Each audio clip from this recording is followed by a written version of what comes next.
بسم اللہ الرحمن الرحیم۔ السلام علیکم ورحمۃ اللہ وبرکاتہ۔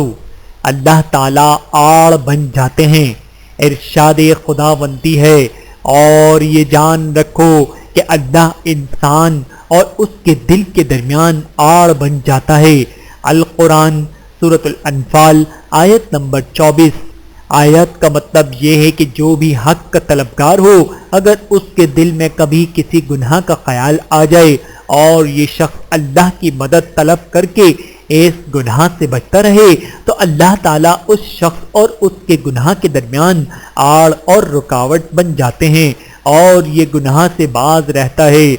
اور جو شخص حق کا طلبگار نہ ہو، اگر اس کے دل میں کبھی کسی نیکی کا خیال آ جائے اور وہ اسے بجا لانے کے بجائے اسے ٹالتا رہے، تو اللہ تعالیٰ ایسے شخص اور اس کی نیکی کے درمیان میں بھی آڑ اور رکاوٹ بن جاتے ہیں اور یہ شخص وہ نیک عمل نہیں کر پاتا۔